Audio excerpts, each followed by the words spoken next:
పోలీసులను ప్రయోగించి అంగన్వాడీ యూనియన్ నేతలను చంద్రబాబు ప్రభుత్వం గత అర్ధరాత్రి సమ్మెను విచ్ఛిన్నం చేసి వారిని బలవంతంగా అరెస్టు చేశారు. మరోవైపు అధికార పార్టీ ఎమ్మెల్యేలు అంగన్వాడీ వర్కర్లను, హెల్పర్లను పిలిచి మరీ విజయవాడ వెళ్లొద్దని హెచ్చరికలు జారీ చేశారు. ఎక్కువ మంది వెళ్తే ఊరుకునేది లేదు, తప్పదనుకుంటే 4-5 వెళ్ళండి అంటూ ఐసీడీఎస్ అధికారులు ఆంక్షలు పెట్టారు. అయినా అంగన్వాడీలు నిర్బంధనాల కంచెలను పెకిలించుకొని పోరుబాట పట్టి న్యాయం కోసం బెజవాడ వేదికగా నినాదాలు పొలికేక పెట్టారు.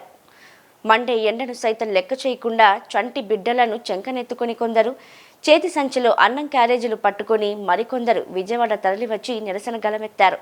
పోలీసులు బలవంతంగా నాయకులను అరెస్టు చేసి స్టేషన్లకు తరలించారు.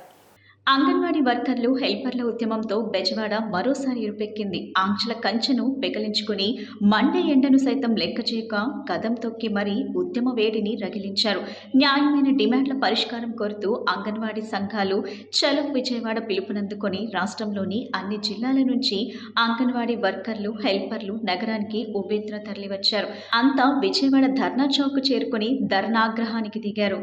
సిఐటియు, ఏఐటియుసి, ఐఎన్టియు అనుబంధ సంఘాల ఆధ్వర్యంలో తరలివచ్చిన అంగన్వాడీలతో Ailapuram junction, railway station, bus stand, Bandar road, Eluru road వంటి ప్రధాన రహదారులు కిక్కిరిసిపోవడంతో ట్రాఫిక్ స్తంభించింది. గత అర్ధరాత్రి పోలీసులు ఒక్కసారిగా గుమిగూడి ఆందోళన చేస్తున్న అంగన్వాడీ వర్కర్లను, యూనియన్ నేతలను బలవంతంగా పోలీసులు అరెస్ట్ చేసి సమ్మెను విచ్ఛిన్నం చేశారు.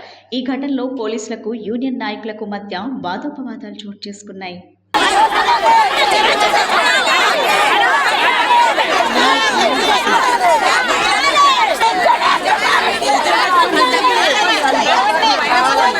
అడగాలి, రాత్రి డ్యూటీ, నైట్ డ్యూటీ అడిగితేనే ఇద్దరు పంపిస్తాను.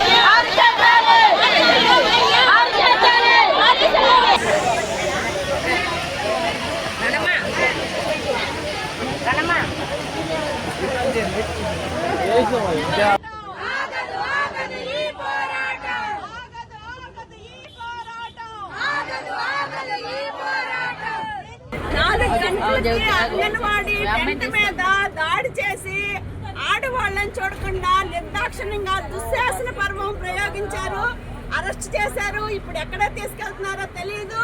కనీసం టాయిలెట్కి వెళ్తా ఉన్నా కూడా ఈ రోజు ఈ ప్రభుత్వానికి మానవత్వం లేకుండా మహిళలందరినీ కూడా దుర్మార్గంగా మొత్తం ఇప్పుడు విజయవాడ నుంచి గుంటూరు వచ్చింది, గుంటూరు నుంచి ఇప్పుడు ఎక్కడ తీసుకెళ్తున్నారో తెలియదు. చాలా క్రూరంగా ఈ రోజు అంగన్వాడీ మహిళలు అలిచే పని ప్రభుత్వం చేస్తా ఉంది. తప్పకుండా ఇంతకే అంత రెట్టింపు క్రూరత్వం ఈ ప్రభుత్వం అనుభవిస్తుంది అని చెప్పేసి అవుతున్నాము. వెంటనే రాష్ట్ర వ్యాప్తంగా అన్ని ప్రాజెక్టుల్లో అంగన్వాడీ మహిళలందరూ ప్రాజెక్టు స్థాయిలో పెద్ద ఎత్తున నిరసన కార్యక్రమాలు చేయాలి అని చెప్పేసి ఈ సందర్భంగా మీ అందరికీ విజ్ఞప్తి చేస్తా ఉన్నాను. సుబ్రహ్మ అంగన్వాడీలు వేతనాలు పెంచాలని చెప్పేసి డిమాండ్ చేస్తూ మేము ఉదయం నుండి అలంకార్ సెంటర్లో, ధర్నా చౌక్లో శాంతియుతంగా ఆందోళన చేస్తూ ఉన్నాం. చంద్రబాబు నాయుడు గవర్నమెంట్ చాలా దుర్మార్గంగా తెల్లవారుజామున పోలీసులు ఒక్కసారి దాడి చేసి, లైట్లు తీసేసి, టెంట్లు పీకేసి, మహిళల మీద పడుకున్నటువంటి వాళ్ళని ఈడ్చేసి చాలా దుర్మార్గంగా వాళ్ళని అరెస్టులు చేసి ఎక్కడికక్కడికి తీసుకెళ్ళిపోతూ ఉన్నారు. ఇప్పుడు ఇది గుంటూరు దాటేసి మరి ఎక్కడ తీసుకెళ్తున్నారో తెలీదు. అంటే గుంటూరు దాటేసి తీసుకెళ్తున్నారంటే ఇంకా ఎక్కడ తీసుకెళ్తారు? ఖమ్మం తీసుకెళ్తారా, లేకపోతే వేరే స్టేట్ తీసుకెళ్తారా అనేది ఏమైనా అంతర్జాతీయ ఉగ్రవాదులమా? మేము ఎవరమని చెప్పి తీసుకెళ్తారు? మేము ఆంధ్ర పౌరులం, మీకు ఓటేసి గెలిపించి గద్దెనెక్కించి ఈ రోజున మళ్ళీ మీరే అంత దుస్సాహసాన్ని పర్వం చేస్తున్నటువంటి పరిస్థితి ఉంది. గత గవర్నమెంట్ ఇదే వైఖరి చేసింది, అడ్రస్ లేకుండా పోయింది.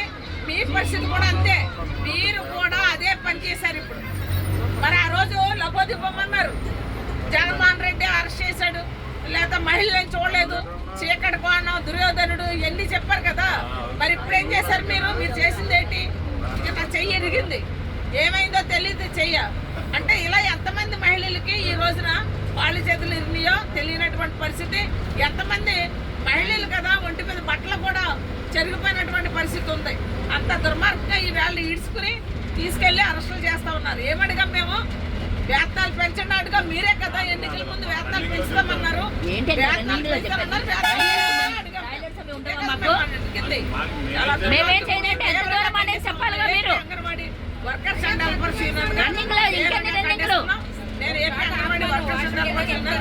ఎక్కడ